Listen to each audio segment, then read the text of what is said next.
Padre nuestro y misericordioso, las gracias te damos porque a través de tus enseñanzas nos educas para cumplir con tu obra. Señor nuestro, mediante tus enseñanzas del profeta Samuel, nos vas a enseñar muchas cosas que nosotros quizás no conocemos, Señor.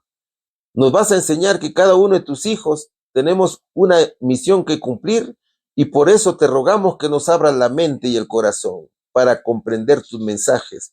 Danos, Señor, el don del entendimiento y la sabiduría para replicar tus enseñanzas. No mires, por favor, Señor, nuestras faltas. Mira los méritos de Jesús y bendice a tu pueblo. En el nombre de tu Hijo amado Jesús te lo pedimos. Amén. Mis hermanos, hemos llegado al final de este cuadernillo de lecciones, que en verdad estuvieron muy importantes. Y a través de estas lecciones hemos entendido cómo trabaja la naturaleza pecaminosa en el ser humano. Cómo es que el ser humano nace con esa condición pecaminosa, con el principio del egoísmo. Y hemos visto precisamente a través de estos hermosos pasajes bíblicos cómo es que el maligno mueve al ser humano hasta hacerlo caer. Eso es lo que hemos estudiado. Ahora, vamos a estudiar la lección número 26, que sin duda también es muy importante. Samuel es quizás el juez más destacado del Antiguo Testamento. Él es reconocido por desempeñar 3 hermosas misiones y fundamentales también para la historia del pueblo de Israel: sacerdote, profeta y juez. Su vida y su ministerio marcaron un periodo de transición crucial entre el periodo de los jueces y el establecimiento de la monarquía en Israel. Desde su nacimiento, que fue una respuesta milagrosa a la oración de su madre Ana, hasta su misión como consejero espiritual de los primeros reyes de Israel, que fueron Saúl y David. Samuel entonces demostró ser un hombre íntegro, guiado por Dios y comprometido con la justicia y la fidelidad a nuestro Señor Jesucristo. Desde la época de Josué, el gobierno de Samuel fue el más sabio y exitoso. Fue guiado por Dios, un hombre dedicado y desinteresado también, siempre velando por el bienestar de su pueblo. Bajo su liderazgo, la nación de Israel prosperó, se restauró el orden y se fomentó la piedad. Sin embargo, con el paso de los años, Samuel vio la necesidad de delegar parte de sus responsabilidades, por lo que nombró a sus hijos para que lo ayudaran en la administración, mientras él continuaba sus deberes en Ramá. Los jóvenes se encargaban de administrar justicia entre el pueblo de Beerseba al sur del país hasta todo el territorio de Israel. Entonces, hermanos, tenemos que preguntarnos aquí, ¿cómo nosotros imitamos el liderazgo de Samuel? El tema que vamos a estudiar se titula Samuel, sacerdote, profeta y juez. Bienvenidos, mis hermanos, al estudio de la Biblia. Es un hermoso tema, como ya te lo dije, que vamos a estudiar. Es la última lección del semestre. Que Dios, nuestro Señor Jesucristo, bendiga a cada uno de vosotros. Antes de comenzar, te recuerdo que este sábado estaremos haciendo nuevamente nuestro acostumbrado ayuno. Los ayunos, usted sabe, mi hermano, que son muy importantes para nuestra vida espiritual. Este sábado 5 de julio estaremos haciendo nuestro acostumbrado ayuno. Así que te invitamos a unirte a nosotros para compartir en oración y ruego la palabra del Señor. La primera pregunta dice lo siguiente: ¿qué servicio realizó Samuel desde el principio, cuando era apenas un niño. Vamos a estudiar el libro precisamente que lleva su nombre. Primera de Samuel, capítulo 3, versículo 1, que dice lo siguiente. El joven Samuel ministraba a Jehová en presencia de Elí, y la palabra de Jehová escaseaba en aquellos días. No había visión con frecuencia, dice este versículo. A ver, el diccionario bíblico adventista dice que Samuel significa pedido a Dios. ¿Quiénes fueron sus padres? Ana y Elcana, ¿no es cierto? Él nació en Ramá. Fue el primer gran profeta de Israel después de Moisés. El profeta Jeremías lo ubica al lado de Moisés como legislador. Eso lo encontramos en Jeremías capítulo 15, versículo 1. El padre de Samuel, Elcana, era un levita de la familia de Coat, que vivía en Efraín. Es decir, Samuel pertenecía a la tribu de Leví, solo que no era de la línea de Aarón. Ahora, Ana, después de su destete, lo llevó al sumo sacerdote Elí para que viva en Silo. Esa era una promesa que su madre había hecho a Dios cuando naciera Samuel. Elí vivía en Silo. Claro, según la tradición hebrea, los niños eran destetados alrededor de los 2 o 3 años de edad, y en algunos casos incluso hasta los 4 o 5, dependiendo del contexto. Entonces, la edad en la cual fue Samuel al tabernáculo fue desde pequeño. ¿Quién fue su profesor de Samuel? Fue el sacerdote Elí, ¿no es cierto? Samuel tuvo 3 hermanos y 2 hermanas, pero también tuvo 2 hijos. El primero fue Joel y el segundo fue Abías. Samuel vestía un sencillo éfod de lino, que era la vestimenta de los sacerdotes y levitas, y llevaba a cabo tareas sencillas también, como abrir las puertas del tabernáculo, por ejemplo, en la mañana, como lo registra Primera de Samuel, capítulo 3, versículo 15. O quizás él era encargado de mantener el orden, la limpieza del lugar sagrado, o asistir a los sacerdotes con objetos de culto, como traer agua o utensilios. Quizás encender o cuidar las lámparas del candelabro, según, claro, le fuera permitido, ¿no es cierto? Y conforme él iba creciendo. Aunque para algunos esto podría parecer poca cosa, pero para Dios y en el contexto del santuario, todo acto de servicio era muy valioso, ¿no es cierto? Y lo importante era la disposición del corazón, como lo demostró este profeta. ¿Dónde vivía Samuel? Samuel vivía en una habitación aledaña al santuario y muy cerca de la habitación del sumo sacerdote. ¿Qué significa esto espiritualmente entonces?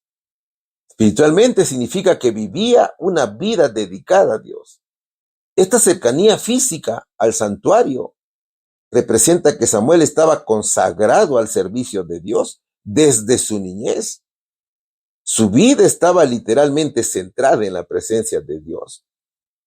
Y había disponibilidad para oír la voz del Señor.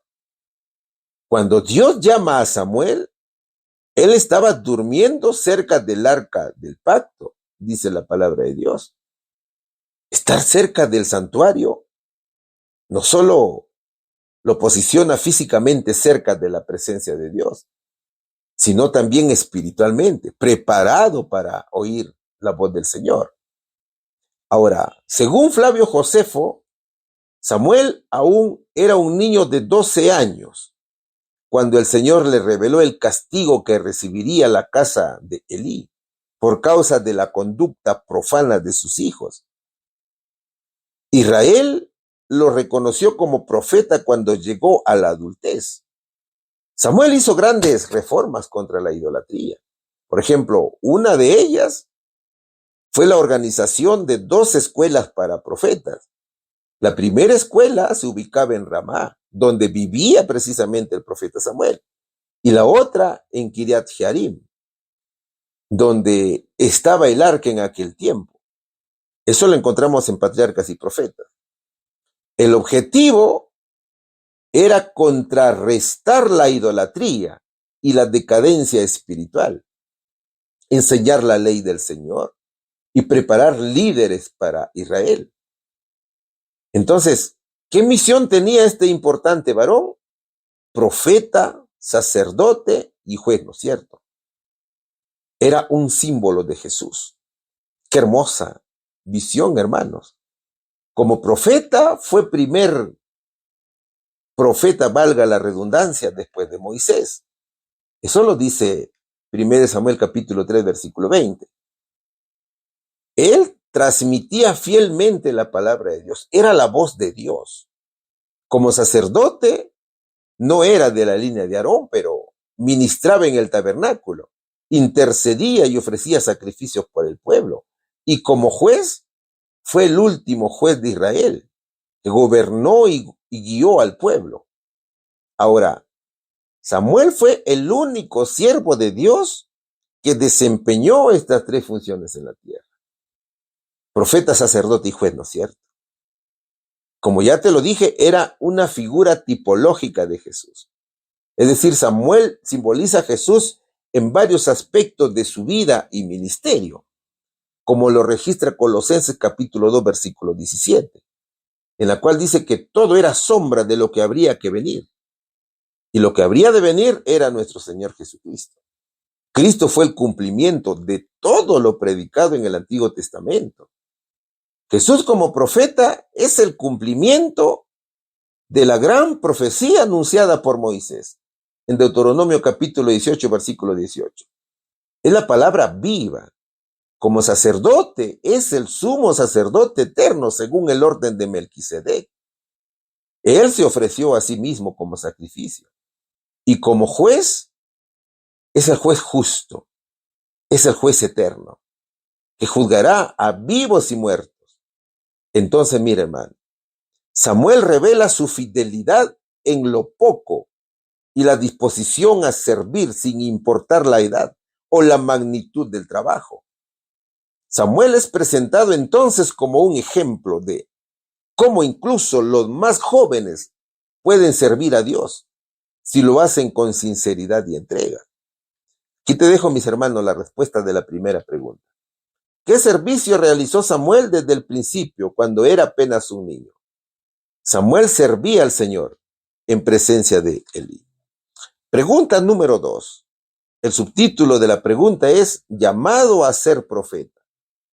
¿Qué llamado recibió Samuel mientras ministraba en el santuario?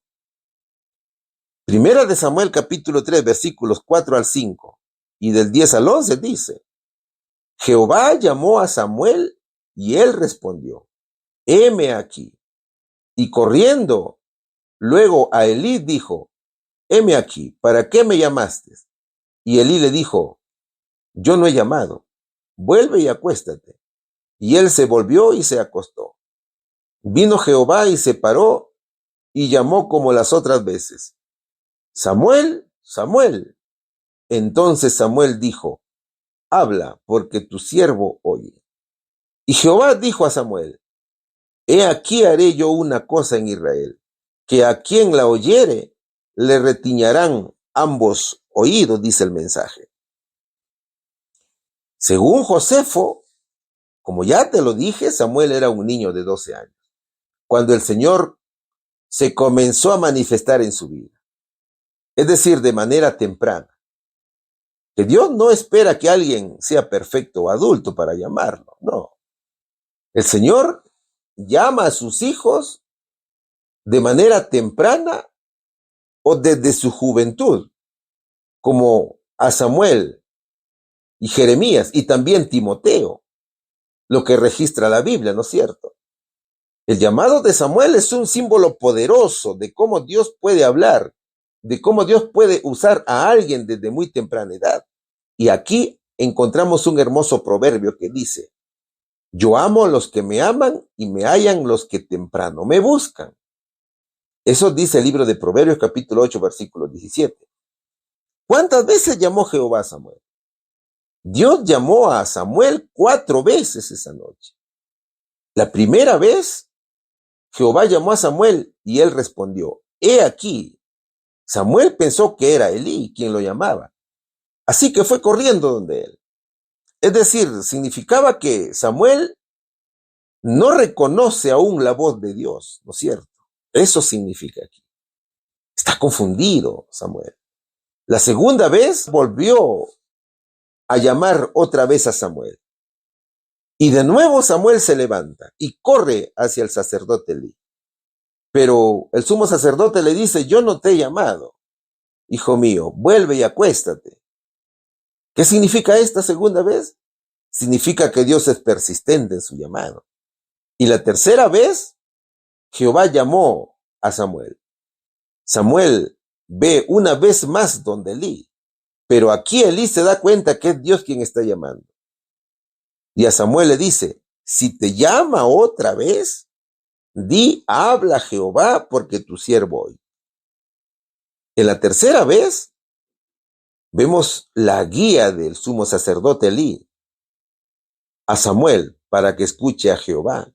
Lo está llevando, le está diciendo: tienes que atender al llamado de Dios. Solo que hay un llamado más. En la cuarta vez, dice que vino Jehová y se paró y llamó como las otras veces: Samuel, Samuel.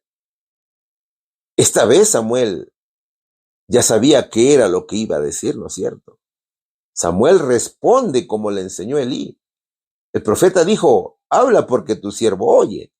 Y este es el momento más hermoso e importante de su vida. Samuel se abre a Dios y recibe revelación. O sea que Samuel, a pesar de su juventud y temprana edad, ya estaba preparado para recibir la misión. ¿Qué significa todo esto? Significa muchas cosas. Primero, que Dios llama a los jóvenes. Samuel era aún niño y Dios lo elige para hablarle directamente en una época en la que la palabra de Dios era muy escasa y las visiones eran poco comunes. Es decir, que la palabra de Dios casi no se predicaba. Por eso que el profeta Samuel creó también las escuelas de los profetas, ¿no es cierto? También revela que Dios puede hablar con cualquiera, sin importar la edad o si el corazón está dispuesto. Dios insiste cuando llama. Dios, mis hermanos, es muy paciente. Él insiste cuando quiere tener una relación con nosotros, aunque no siempre entendemos su voz de inmediato, pero Él no se rinde. Tercero, nos enseña que escuchar a Dios requiere preparación. Al principio Samuel no sabía que era el Señor y necesitó la guía de Elí para aprender a responder correctamente. Esto nos muestra que a veces necesitamos mentores espirituales que nos ayuden a discernir la voz del Señor. Mis hermanos, es importante aprender a escuchar con humildad, tal cual lo hizo el profeta Samuel. Dios revela cosas importantes a quienes están dispuestos. Y eso es lo bonito, ¿no es cierto? Después de la respuesta de Samuel, Dios le revela una palabra de juicio para Elí y también para su casa. Y algo muy serio, ¿no es cierto? Esto nos enseña que escuchar a Dios también implica responsabilidad. Dios confía en nosotros cuando ve que estamos listos para obedecer. Ahora, ¿cuál fue el primer mensaje que recibió Samuel de parte de Dios? Samuel había aprendido a escuchar atentamente al Señor. Él había asimilado las enseñanzas de Elí, que ya casi estaba ciego. Entonces, una noche, poco antes de que se apagara la lámpara del santuario, es decir, antes del amanecer, Dios llamó a Samuel por su nombre. Elí y Samuel estaban ya acostados. cada uno en su habitación. Samuel dormía en el santuario, que es donde estaba el cofre del pacto de Dios. Y Jehová le dijo a Samuel: Samuel, Samuel. Y Jehová contestó: dime, Dios mío, ¿en qué puedo servirte? Era el llamado para revelar el juicio contra Elí. ¿Qué le dijo Jehová a Samuel? Voy a hacer en Israel algo muy terrible. Cuando la gente lo sepa, temblará de miedo. Cumpliré contra la familia de Elí todo lo que he dicho. Él sabía que sus hijos me ofendían gravemente y no hizo nada para corregirlos. Así que voy a castigar a su familia y nada ni nadie podrá evitarlo. Juro que ninguna ofrenda será suficiente para que yo les perdone su maldad. Eso lo dice 1 Samuel capítulo 3, versículos del 11 al 14. Es como que Dios le hubiera dicho a Samuel: lo que voy a hacer será tan importante y tan serio que todos se quedarán en shock, todos se quedarán paralizados. ¿Por qué era el juicio hacia Elí? Mire, mi amigo, lo que pasaba era que los hijos de Elí no habían sido criados de manera correcta, tal cual Dios lo ordenaba. Ellos robaban las ofrendas, se acostaban con mujeres en la puerta del templo, blasfemaban el nombre de Dios. Claro, Dios ya había advertido a Elí sobre estos actos, pero él no hizo nada para corregirlos. Ellos rechazaron el sacrificio de Jesús por sus pecados. Y como dice Hebreos capítulo 10, versículo 26, si rechazaron la obra de Jesús, ya no quedaba más sacrificio por sus pecados. Por tanto, fueron condenados. Entonces, Dios los puso en la balanza, tanto a Elí como a sus hijos, y los halló faltos, y fueron condenados a muerte. Ahora, ¿por qué es importante este mensaje? El primer mensaje recibido por Samuel, en verdad, mis amigos, no fue fácil. Imagínate ser un niño y escuchar que tu líder espiritual va a ser juzgado por Dios. Fue una prueba de obediencia y valentía para Samuel. Samuel tenía dos opciones: lo diría o se callaría por temor. ¿No es cierto? La Biblia dice que Elí le preguntó: ¿qué te dijo Dios? Cuéntamelo todo. ¿Y sabes qué más le dijo? Que Dios te castigue si no me lo dices. Hubo una presión de Elías y Samuel para que le contara lo que el Señor le había revelado. Entonces Samuel se lo contó todo, sin ocultarle nada. Y Elí dijo: que se haga la voluntad de Dios. Él es quien manda. Entonces mira, cuando un líder está haciendo las cosas mal, el Señor puede mandar incluso a un niño espiritual o físico con un mensaje de juicio tal cual lo hizo con Samuel. Eso es lo que nos revela el mensaje, ¿no es cierto? Ahora, si tú, sabiendo que estás en pecado y que Dios ya te dijo que te va a castigar y no haces caso, ¿qué más quieres que haga Dios? Ahí está el castigo, ¿no es cierto? Entonces hay que saber reconocer y hay que decir también que se haga la voluntad de Dios. Él es quien manda, así como lo dijo el sacerdote Elí. Mi hermano? Y eso fue el inicio del llamado profético de Samuel. Y a partir de aquí, Dios empezó a usarlo como profeta para todo Israel. Samuel, mis hermanos, aprendió que ser siervo de Dios no solo es oírlo, es obedecerle. Incluso cuando el mensaje es difícil, la educación impartida por su madre daba buenos frutos en Samuel. Y sabes, tenemos que esforzarnos mucho más por el bienestar y la formación de nuestros niños y jóvenes, ya que Dios los va a recibir con propósito y los usará para realizar importantes misiones en su nombre. Ellos podrán llevar su mensaje y enseñar la verdad en otros lugares, donde predomina el error y las creencias equivocadas. Los niños y jóvenes no solo deben ser cuidados y educados, sino también preparados espiritualmente, porque Dios tiene un propósito importante para ellos. Así que, mis hermanos, la escuela de niños cumple un papel fundamental en la enseñanza de los hijos, de los niños. Es en la escuela de niños donde se debe enseñar el respeto y el temor a Dios por las cosas de nuestro Señor Jesucristo. Los niños deben ser educados en principios bíblicos desde una edad temprana. Se debe fomentar el temor reverente a Dios, que no es miedo, por supuesto, sino el respeto profundo y obediencia amorosa. Se debe transmitir el respeto por lo sagrado, por la oración, la Biblia, guardar reverencia en el templo. Se debe moldear el carácter cristiano en base a principios como la humildad, la honestidad, el servicio y el amor al prójimo. Y claro, esa educación tiene que ser reforzada en el hogar. Que la familia es el primer lugar donde los niños aprenden muchas cosas, ¿no es cierto? En el hogar los niños aprenden lo que significa amar, respetar, obedecer a Dios, ¿verdad, hermanos? Todo aquel que asiste al templo debe guardar estricta reverencia. ¿Qué es la reverencia? La reverencia es una actitud de profundo respeto, humildad y reconocimiento de que estamos en un lugar especial dedicado a Dios.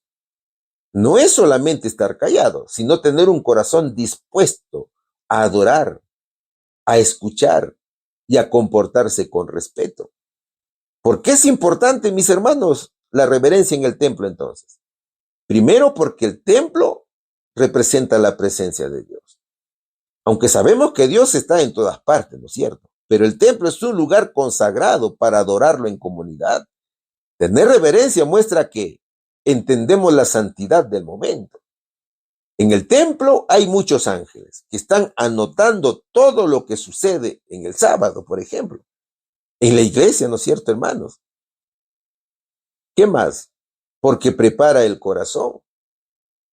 Una actitud reverente ayuda a que el corazón esté listo para recibir el mensaje. Esté listo para participar en la adoración y tener un encuentro más profundo con Dios. Tercero, porque da testimonio. Los niños, jóvenes y también los adultos aprenden observando. Si hay reverencia, se transmite un testimonio fuerte de fe y respeto por lo espiritual. ¿Y qué sucede cuando no hay reverencia? Se distrae a los demás, que sí están buscando concentrarse en Dios. Entonces puede convertirse en un momento social más que espiritual, ¿no es cierto? Por tanto, se pierde el sentido de lo sagrado y se banaliza lo que debería ser solemne. Ahora, ¿cómo enseñar reverencia? ¿Sabes cómo? Con el ejemplo. Los adultos deben moldear la reverencia, primero explicando el porqué. Es decir, no es solamente decir siéntate bien o pórtate bien, sino explicar el por qué estamos en silencio, el por qué no se debe correr, el por qué no se come dentro del templo, el por qué no se debe hacer bulla, el por qué no se debe estar usando las redes sociales en plena iglesia, y así sucesivamente. La reverencia también se enseña siendo partícipes a los niños, que participen en los himnos, en lecturas, en actividades dentro del templo. Eso les ayuda a entender que también es su lugar de adoración. Por tanto, hay que guardar el respeto, ¿ve, mi hermano? Así que hay mucho trabajo, mis queridos hermanos, en la iglesia. ¿Cuál sería la respuesta? ¿Qué llamado recibió Samuel mientras ministraba en el santuario? Samuel recibió el llamado de Dios, quien lo llamó por su nombre para darle un mensaje profético.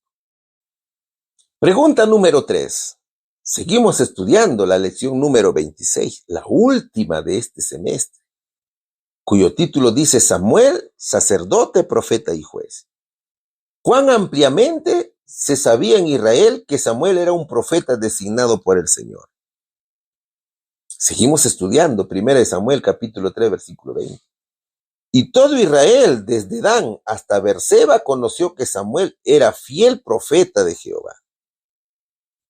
A ver, mi hermano, en la pregunta anterior vimos el llamado de Samuel y ahora veremos la aceptación de Israel a Samuel como profeta. Aunque era dura la profecía para Elí, Samuel cumplió con el mandato de Dios. Samuel creía y maduraba física y espiritualmente. Samuel seguía creciendo, no solo en estatura, sino también en sabiduría y en gracia delante de Dios y también delante de la gente. El Señor lo cuidaba, el Señor lo guiaba, preparándolo para una misión especial. En el santuario de Silo, allí vivía Samuel, ¿no es cierto? Donde se encontraba el arca del pacto. Allí Dios hablaba con Samuel. Y él, con fidelidad y obediencia, transmitía cada mensaje al pueblo de Israel. Todo lo que Dios anunciaba a través de Samuel se cumplía, demostrando así que él era un verdadero profeta de Dios. Por esta razón, desde el norte hasta el sur de Israel, la gente reconocía que las palabras de Samuel venían del Dios mismo y confiaban plenamente en lo que él decía. La presencia de Dios acompañaba a Samuel y su voz se convirtió en una guía firme para toda la nación. El llamamiento de Samuel, mis hermanos, al cargo profético había sido reconocido por todo el país.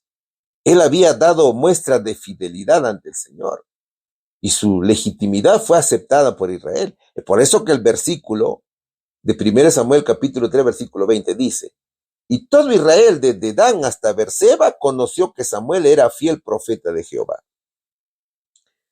Es como decir, desde la parte más al norte de Israel hasta la parte más al sur, ¿no es cierto?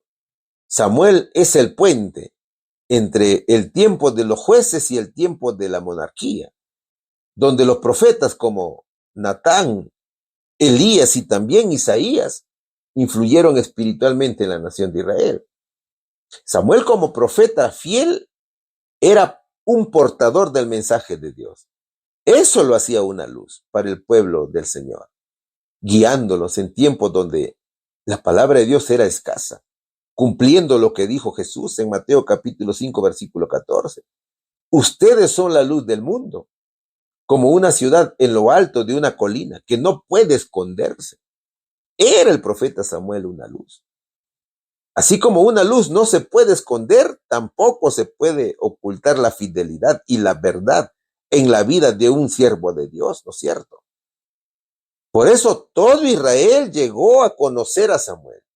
Su vida y sus palabras y su conducta eran testimonio claro de que Dios estaba con él. Esa es la esencia de ser luz, de iluminar, de ser guía, de mostrar a otros el camino. Samuel no buscaba fama, por supuesto, pero su fidelidad hizo evidente que Dios lo había escogido. Así como la luz no habla de sí misma, sino que permite ver lo que está a su alrededor, Samuel mostraba a Dios a través de su vida, que él era un siervo de Dios.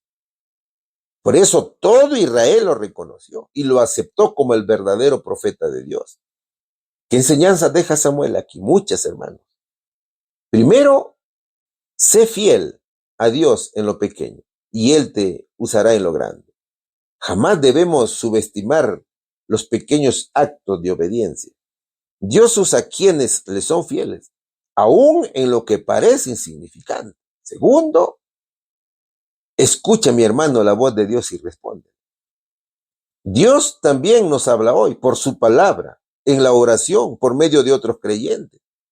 Y nuestro reto es estar atentos y dispuestos a obedecer. Tercero, una vida fiel habla más fuerte que las palabras. Samuel no necesitó autopromocionarse. Fue Dios quien lo respaldó y el pueblo lo reconoció. Entonces, cuando vivimos con integridad y fidelidad a Dios, nuestra vida se convierte en testimonio, en una luz que otros ven. Y cuarto, Dios puede usarte sin importar tu edad o pasado. Samuel era un niño cuando fue llamado. No era un sacerdote ni tenía estatus, pero fue elegido por Dios para algo grande. Mis hermanos, no importa tu edad, no importa tu historia o tus circunstancias. Lo que importa es que estés dispuesto y disponible para Dios. Todos estamos llamados a ser luz. Y Samuel fue luz en un tiempo donde la palabra de Dios era escasa o había oscuridad espiritual. Tal vez hayan lugares donde pocos conocen la verdadera palabra de Dios, pero déjame decirte que Dios obra en ti. Tu vida, tu carácter, tu temor, tu forma de tratar a los demás, eso es la luz. Muchas veces predicamos más con el testimonio antes que con el micrófono.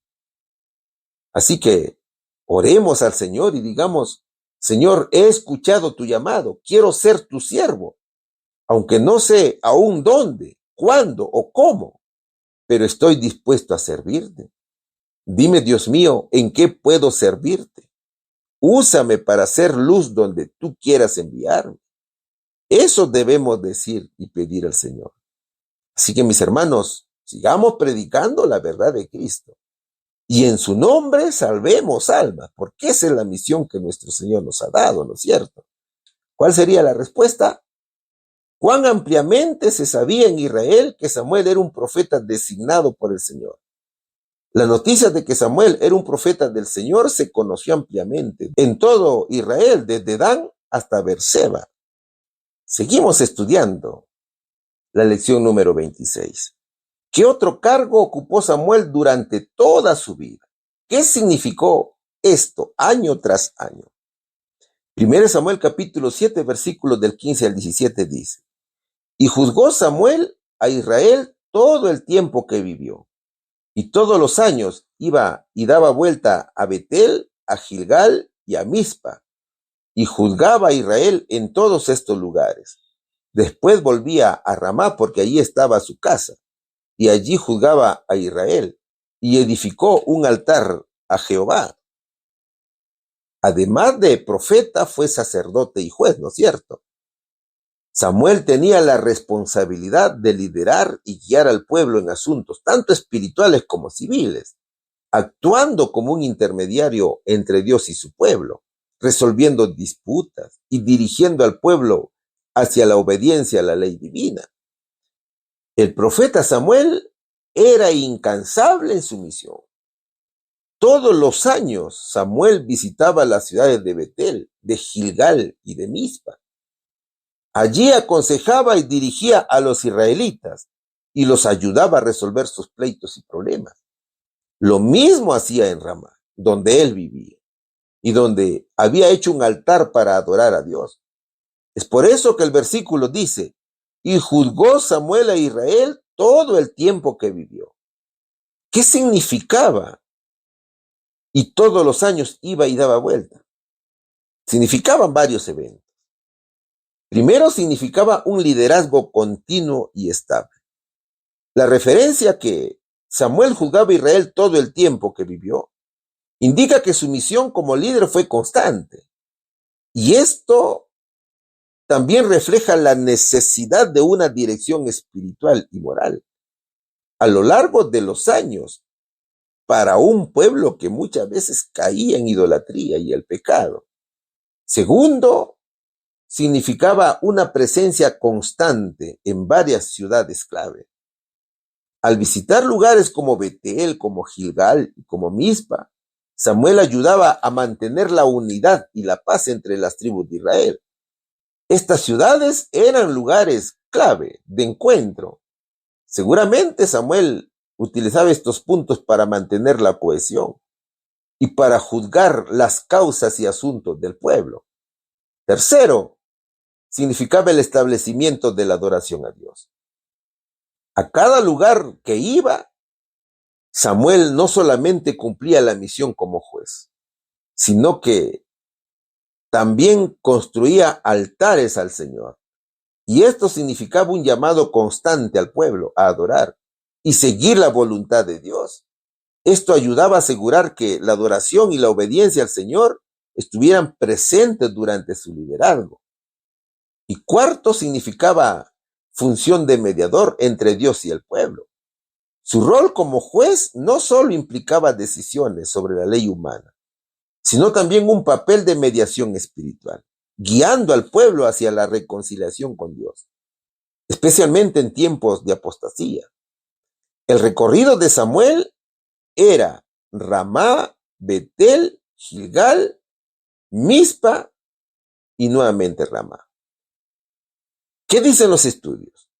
Desde Ramá a Betel había una distancia de 13 kilómetros aproximadamente, al norte. El tiempo a pie era de 3 horas. De Betel a Gilgal, cerca de Jericó, había una distancia de 32 kilómetros. Al este, descendiendo el valle del Jordán, el tiempo a pie era de 8 a 10 horas. De Gilgal a Mizpa, la tribu de Benjamín, había una distancia de 26 a 30 kilómetros, subiendo desde el valle con un tiempo a pie de 7 a 9 horas aproximadamente. Mientras que de Mizpa a Ramá había una distancia de 4 a 5 kilómetros. El tiempo a pie era de 1 hora. No te olvides que los datos que te estoy poniendo aquí son aproximados. En total, el recorrido del circuito era de 75 a 80 kilómetros aproximadamente, que era un recorrido exigente para hacerlo a pie, ¿no es cierto? Pero factible para un profeta y juez comprometido como Samuel. Aunque claro, es de entender de que Samuel seguramente llevaba algún animal de carga. Mis hermanos, estos versículos nos enseñan principios interesantes respecto a la obra misionera. Y pon atención aquí, mi hermano. Cuán importante es la obra misionera, ¿no es cierto? ¿Qué nos enseña aquí, Samuel? Primero, el compromiso de ir a donde está la necesidad. Eso es lo primero que nos está dejando como ejemplo el profeta Samuel. Samuel no se quedó esperando que la gente viniera hacia él, sino que él fue a ellos. Eso es lo que hace el misionero, ¿no es cierto? El misionero sale de su zona de confort para llevar la palabra de Dios a otros, en el lugar donde ellos se encuentren. ¿Cuál es el principio misionero? El principio misionero aquí es que la misión comienza cuando el siervo de Dios se mueve hacia las almas, no cuando espera que ellas se acerquen por sí solas. Por eso que el versículo dice, y todos los años iba y daba vuelta a Betel, a Gilgal y a Mizpa. Segundo, la misión es constante y a largo plazo. Samuel no fue un líder temporal o de eventos, no. Su ministerio fue consistente y duradero, mis hermanos. Esto nos enseña que la obra misionera no es un impulso de un momento, sino que es una vocación que se vive con fidelidad cada día. ¿Cuál es el principio aquí en este punto? El principio misionero es que el misionero fiel no mide resultados por temporadas, no, sino por una vida entregada al siervo de Dios. Por eso que dice la Biblia, y juzgó Samuel a Israel todo el tiempo que vivió. ¿Se da cuenta, mi hermano, cómo es un misionero de verdad? ¿Qué más aprendo aquí? Aprendo que la misión no solo lleva justicia, también edifica en adoración. Samuel no solo juzgaba asuntos civiles o sociales, sino que él también promovía la adoración verdadera. Y eso es esencial en la obra misionera. La obra misionera no solamente es ayudar, hermano. La obra misionera es enseñar, la obra misionera es formar. La obra misionera es también llevar a las personas a adorar a Dios. Entonces el principio misionero es que el fin último de la misión no solamente es transformar vidas, sino conducir a los pueblos a adorar al Dios verdadero. Por eso que se dice, y edificó allí altar a Jehová. Entonces, hay que instituir lugares de adoración a nuestro Señor. Mis hermanos, cada siervo debe ser precursor con un corazón misionero, que vaya, que sirva fielmente y edifique espacios de encuentro con Dios. Y Samuel es un modelo de lo que debe hacer todo aquel que es llamado a servir, más allá de su comodidad, con compromiso y visión espiritual. Aquí te dejo la respuesta, mi hermano. ¿Qué otro cargo ocupó Samuel durante toda su vida? Fue juez y sacerdote. ¿Qué significó esto? Año tras año representaba una estabilidad y un liderazgo moral constante en un tiempo de grandes desafíos espirituales y sociales para Israel. Pregunta número 5.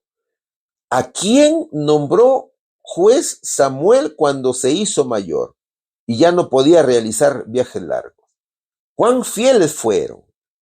Seguimos estudiando el libro que lleva su nombre del profeta, capítulo 8, versículo del 1 al 3.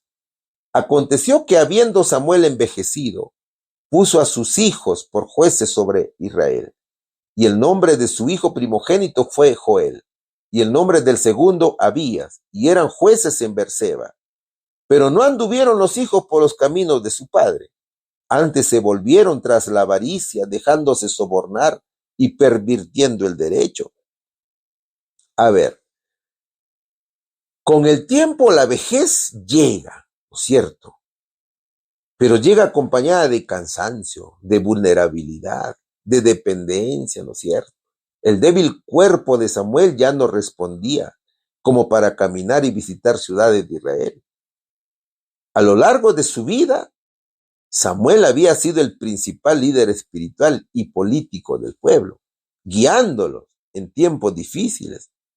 Entonces, la vejez de Samuel abre la puerta para un cambio en la estructura del liderazgo de Israel y la necesidad de un nuevo sistema de gobierno se vuelve urgente, por supuesto. Frente a ese desafío, Samuel ya no puede liderar como antes. Y esto lleva a la transición hacia un nuevo tipo de liderazgo. Por tanto, puso a sus hijos por jueces sobre Israel. Es decir, decide delegar sus responsabilidades en sus hijos, Joel y Abías, y los coloca como jueces en la ciudad de Berseba, un lugar importante en el sur de Israel. Sus hijos habían recibido una enseñanza sólida de su padre y conocían las advertencias dirigidas a Elí, así como los castigos divinos que recayeron sobre él y su familia, también eran conocidos por este muchacho. En apariencia eran hombres de verdadera virtud y también de integridad, y también mostraban ser promesas intelectuales. La hermana White dice que el pueblo estuvo de acuerdo en que Samuel delegara a sus hijos responsabilidades de su puesto. Ahora, solamente faltaba comprobar el carácter de estos jóvenes, ¿no es cierto? Y también serían sometidos a una prueba. Solo que, aunque delegar el liderazgo es una decisión importante, no siempre garantiza que los sucesores sigan el mismo camino recto. Samuel, a pesar de su fidelidad, no garantiza que sus hijos tengan el mismo carácter y la misma sabiduría que él. O sea, la confianza en la familia no siempre es suficiente si no se comparten los mismos valores espirituales. ¿Qué sucedió cuando los hijos de Samuel gobernaban? El resultado demostró que Samuel había sido lastimosamente engañado por sus hijos. Ellos cedieron a la tentación y cayeron en pecado. Fueron dominados por la naturaleza pecaminosa, ¿ve, mi hermano? Se habían separado del Señor. La hermana Guay en el camino a Cristo dice muy claramente, hermano, que nosotros ni siquiera somos capaces de resistir a la tentación. Mira lo que dice la hermana, te lo voy a leer, pon atención. No hay poder en vosotros para resistir la tentación o para crecer en la gracia o en la santidad. Muchos tienen la idea de que deben hacer alguna parte de las obras solas. Ya han confiado en Cristo para el perdón de sus pecados, pero ahora procuran vivir rectamente por sus propios esfuerzos. Es decir, Joel y Abías, al verse líderes, se apartaron de Dios y se dieron a la tentación, por tanto pecaron. Y eso sucede también, hermanos, cuando aceptamos doctrinas falsas. Cuando tú aceptas doctrinas falsas, el Señor también se aparta de nosotros. Mi hermano? Por eso hay que tener bastante cuidado. Cuidado con la blasfemia al Señor Jesucristo. Ellos se volvieron orgullosos y autosuficientes, se volvieron ávaros, egoístas, injustos. Por eso que el versículo dice, no anduvieron los hijos por los caminos de su padre. Los hijos de Samuel no siguieron su ejemplo. Mientras Samuel fue un hombre justo que actuó con rectitud y buscó siempre la voluntad de Dios, sus hijos no hicieron lo mismo. La avaricia, el soborno y la corrupción reemplazaron la integridad. Este es un contraste fuerte, ¿no es cierto?, con el carácter de su padre. Y es una señal clara de que el liderazgo hereditario no siempre produce buenos resultados si los valores no son transmitidos con eficacia. Entonces, mi hermano, hay varias aplicaciones para nuestra vida. Primero, para los padres y líderes. Aunque es importante delegar responsabilidades, debemos asegurarnos de que quienes nos suceden tengan el carácter y la integridad necesaria para continuar el legado de justicia y fidelidad. La educación moral y espiritual no puede ser descuidada. Segundo, evitar la corrupción. Los líderes, ya sean espirituales, políticos o familiares, deben mantenerse firmes en sus principios, sin dejarse corromper por el poder o la avaricia, sin dejarse corromper por las doctrinas falsas, ni los caminos que parecen bonitos. Tercero, transición y cambio en la vida. Cuando lleguen momentos de transición, ya sea por la vejez, cambios en la familia o en el liderazgo, debemos ser sabios en cómo manejar esos cambios y sobre todo buscar la voluntad de Dios para dirigir nuestras decisiones. Aquí te dejo la respuesta, hermano. ¿A quién nombró juez Samuel cuando se hizo mayor y ya no podía realizar viajes largos? A sus hijos, Joel y Abías. ¿Cuán fieles fueron? Se rindieron al poder de la tentación. Se volvieron ávaros, egoístas e injustos. Pregunta número 6. El subtítulo dice, Israel pidió un rey. Después de muchos años de administración de la nación por parte de los jueces, ¿qué petición le presentaron a Samuel los ancianos de Israel? ¿Qué le pareció esta propuesta? 1 Samuel capítulo 8, versículos del 4 al 7 dice, entonces todos los ancianos de Israel se juntaron y vinieron a Ramá para ver a Samuel. Y le dijeron, he aquí tú has envejecido, y tus hijos no andan en tus caminos, por tanto constitúyenos ahora un rey que nos juzgue, como tienen todas las naciones. Pero no agradó a Samuel esta palabra que dijeron, danos un rey que nos juzgue. Y Samuel oró a Jehová, y Jehová dijo a Samuel, oye la voz del pueblo en todo lo que te digan, porque no te han desechado a ti, sino a mí me han desechado, para que no reine sobre ellos. Samuel vivía en Ramá, y había designado a sus hijos en Berseba como administradores de justicia. Solo que dominados por su naturaleza pecaminosa, se desviaron de los caminos de Dios, y vivían en corrupción. Ahora, los pasajes revelan el rechazo de los ancianos a los hijos de Samuel y tomaron esta corrupción para hacer una petición que quizás no era la correcta. Ellos se habían acostumbrado a depender del ser humano, del líder humano. Ellos miraban al mundo y copiaban lo que las naciones paganas hacían. Eran dominados por la naturaleza corrupta. La hermana White dice con mucha claridad, la gran debilidad de la iglesia ha sido la dependencia del hombre. Los hombres han deshonrado a Dios por no apreciar su suficiencia, por codiciar la influencia de los hombres. Israel se debilitó por la misma causa. El pueblo quería ser igual a las demás naciones del mundo, de modo que exigieron un rey. Decidieron ser guiados por un poder humano visible. Los israelitas pusieron su confianza en el liderazgo humano antes que en Dios. Ahora también sucede lo mismo. Muchos confían más en los líderes de la iglesia antes que en Dios, que mi hermano. No obstante, el Señor ya conocía el corazón del pueblo de Israel y sabía que llegaría el día en que pedirían un rey. Y de hecho, 400 años antes de que esto ocurriera, Dios había dado instrucciones detalladas sobre el futuro rey de Israel. Y esto revela que, aunque el deseo del pueblo surgió de una motivación equivocada, la monarquía no estaba fuera del propósito soberano de Dios para Israel. Y eso lo encontramos en Deuteronomio, hermanos, capítulo 17, versículos del 14 al 20.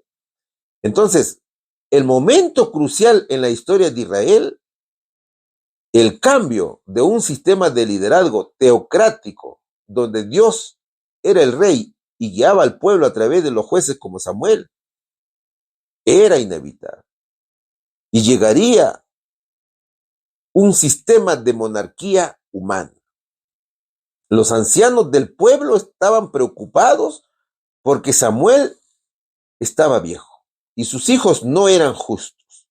Por eso piden un rey humano. Incluso dicen, como tienen todas las naciones. Es decir, quieren ser como los demás pueblos paganos y no depender de Dios, sino del hombre. Ellos querían algo visible. ¿Cuál fue la reacción de Samuel? De molestia, ¿no es cierto? Samuel se molesta porque siente que están rechazando su liderazgo. Entonces, como profeta fiel, lleva el caso en oración a Dios. Y Dios le responde que no es a Samuel a quien están rechazando, sino a él mismo, al pedir un rey humano. El pueblo está rechazando entonces la soberanía directa de Dios sobre ellos. Los israelitas quieren un rey humano por razones prácticas y culturales, pero no se dan cuenta de que eso implica alejarse del modelo divino. ¿Se da cuenta, mi hermano, cómo el egoísmo nos conduce a tomar decisiones equivocadas? Bajo el gobierno de Dios o bajo la teocracia, que era invisible, habían sido dirigidos y guiados por Cristo, quien les había dado muchas victorias en las batallas, pero llevado por el libre albedrío, el pueblo decidió ser gobernado por un rey. ¿Qué dijo Dios al respecto? Usted sabe que Dios es un Dios que respeta las decisiones. Dios vio esta petición como parte de un patrón de rebelión del pueblo. Y no era la primera vez que lo rechazaba. Esto había sido hecho repetidamente desde el Éxodo. Ahora, Dios no impide que el pueblo tenga un rey. Dios sabía que Israel tendría un rey, pero Él quería darles un rey a su debido tiempo y de acuerdo a su santa voluntad, porque Él sabía cuál es lo bueno para el pueblo, ¿no es cierto? Pero como Israel pedía un rey, debido a razones malas y carnales, Dios le daría un rey malo y carnal. Israel obtendría lo que quería y resultarían lastimados.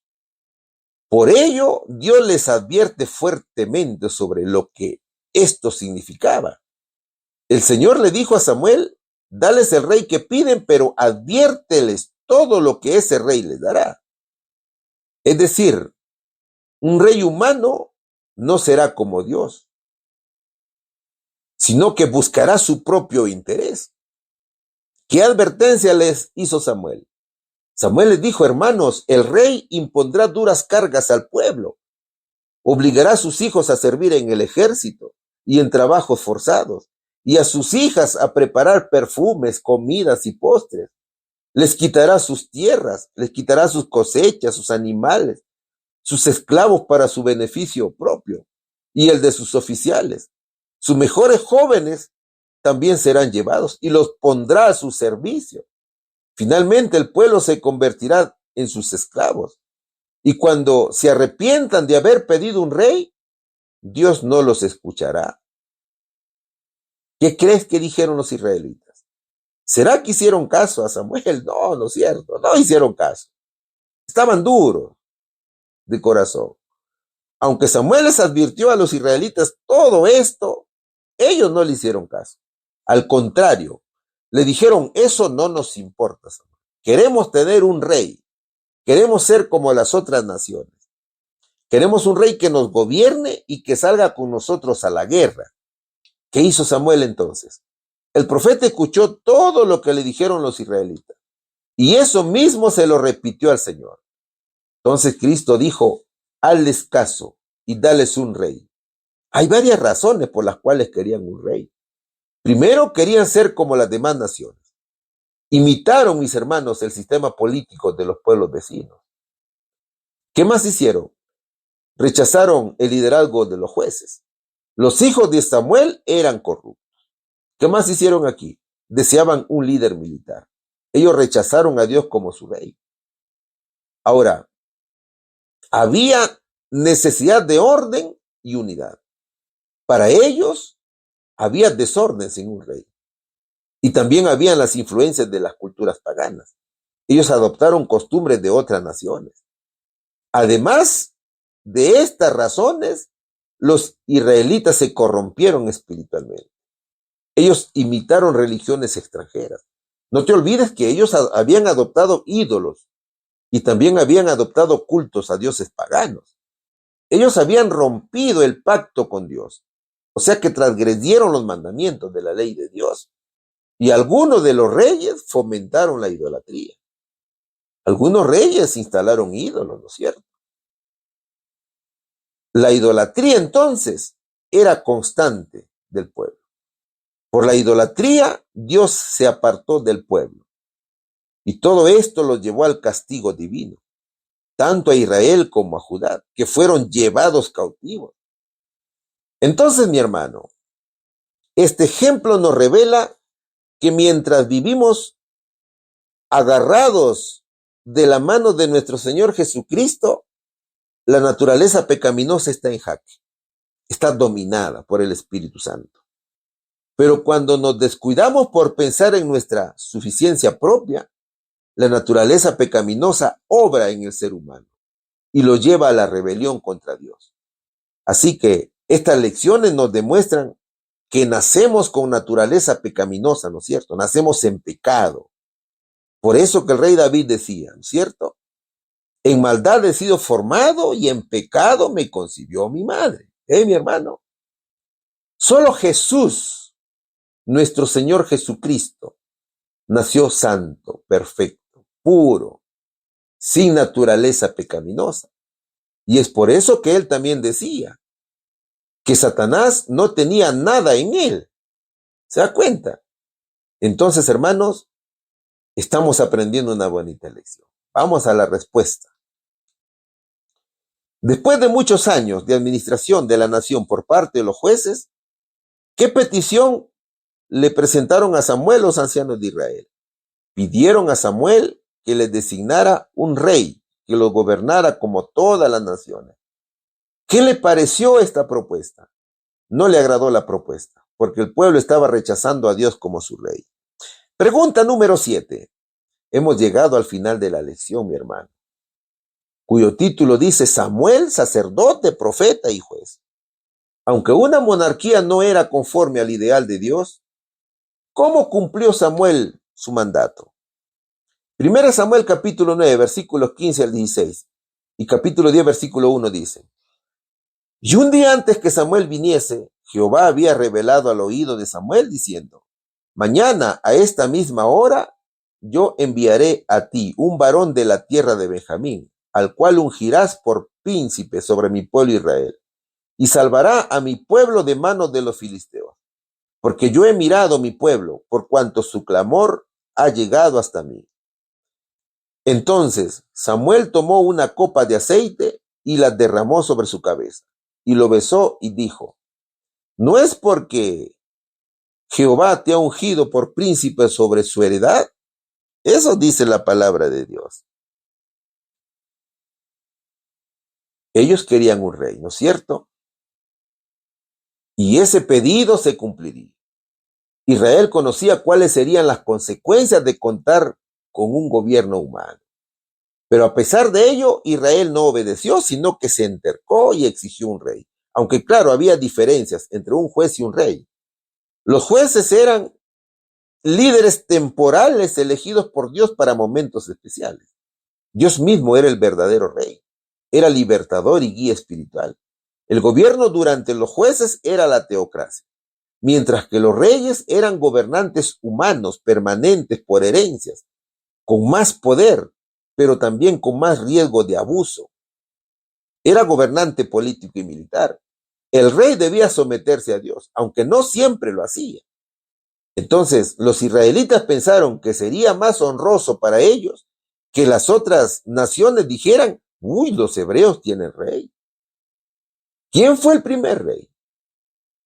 Quis, un hombre importante de la tribu de Benjamín, tenía un hijo que se llamaba Saúl. Saúl era un joven alto y apuesto, sin igual en todo Israel, dice la Biblia. Un día, las burras de Quis se perdieron y envió a Saúl a buscarlas, acompañado de un sirviente. Tras buscar por varias regiones, no obtuvieron éxito. Saúl pensó en regresar, pero su sirviente sugirió consultar a un hombre que servía a Dios, conocido por predecir el futuro. Ese hombre era el profeta Samuel. Aunque Saúl no tenía nada que ofrecerle, el sirviente le dio una moneda de plata para agradecerle al profeta. Y ambos se dirigieron al pueblo donde vivía Samuel. Y al llegar, encontraron a unas muchachas que les indicaron el camino y le dijeron que el profeta acababa de llegar para realizar un sacrificio y que podían verlo si se apresuraban. Saúl no mantenía, hermanos, ninguna conexión con Jehová todavía, por lo que Dios se comunicó con él mediante las asnas perdidas. En cambio, Samuel sí conocía y amaba a Jehová, por lo que Dios le habló directamente al oído. Mañana a esta misma hora yo enviaré a ti un varón de la tierra de Benjamín, al cual ungirás por príncipe sobre mi pueblo Israel, y salvará a mi pueblo de manos de los filisteos, porque yo he mirado a mi pueblo por cuanto su clamor ha llegado hasta mí. ¿Quiénes clamaban, hermano? Era el remanente, ¿no es cierto? El remanente siempre se ha caracterizado por clamar a Jehová, y hasta ahora lo sigue haciendo. Aunque Israel rechazó a Jehová como su rey, Dios seguía manteniendo el control. No abandonó su trono simplemente porque el pueblo lo solicitara, no. De hecho, les daría un rey, pero sería un rey imperfecto para un pueblo también imperfecto. Ahora, Dios le había dicho a Samuel un día antes de la llegada de Saúl que un hombre de Benjamín sería el futuro rey de Israel y él liberaría al pueblo de los filisteos. Al encontrar a Saúl, Samuel le confirma que él será el rey y lo invita a un banquete donde le da la mejor parte de la carne como señal de honor. Saúl, sorprendido por el trato, destaca la humildad de su familia, que es la más pequeña de la tribu de Benjamín, decía él, y que era la familia más humilde. Entonces, después de la comida, Samuel lo lleva a su casa, donde Saúl pasa la noche. Y a la mañana siguiente, Samuel le dice a Saúl, tienes que regresar a tu casa. Y le da un mensaje de parte de Dios, antes de que se marche. ¿Qué hizo Samuel con Saúl? Samuel ungió a Saúl como rey de Israel, derramando aceite sobre su cabeza y diciéndole que Dios lo había elegido para gobernar a su pueblo. Samuel le dio una serie de señales. Primero, que encontraría 2 hombres que le informarían sobre las burras. Luego a 3 hombres que le darían pan. Y finalmente, al llegar a Gibea, encontraría a un grupo de profetas. En ese momento el Espíritu de Dios lo llenaría y Saúl comenzaría a profetizar, lo que marcaría un cambio total en su vida. Samuel le dijo que después de que todo esto ocurriera, podría hacer lo que quisiera, pues Dios estaría con él. Y le ordenó que fuera a Gilgal y esperara allí 7 días para que Samuel le ofreciera sacrificios y le indicara lo que debía hacer como rey. Hermanos, Dios respeta nuestras decisiones. El Señor, antes de atender nuestras exigencias, nos advierte de las consecuencias. Israel fue advertido también de esas consecuencias, pero su ceguera espiritual no lo dejaba discernir el futuro. Así que cuidado con lo que pedimos, mis hermanos. A veces pedimos cosas que no están en el corazón de Dios, y aunque Él nos las concede, pueden traer consecuencias. Por tanto, es mejor buscar su voluntad antes que nuestros propios deseos, ¿no es cierto? Aquí está la respuesta. Aunque una monarquía no era conforme al ideal de Dios, ¿cómo cumplió Samuel su mandato? Samuel ungió a Saúl como el primer rey de Israel, conforme a la voluntad de Dios.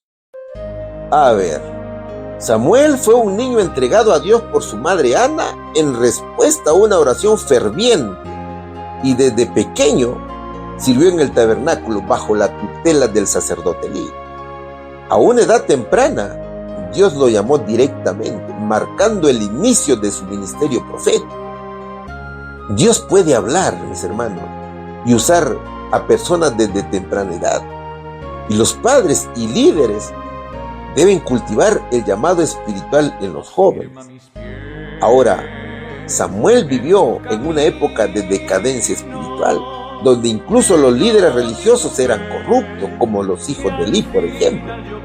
Sin embargo, Samuel se mantuvo fiel, escuchando la voz de Dios y guiando al pueblo con valentía, incluso cuando sus mensajes eran difíciles de dar.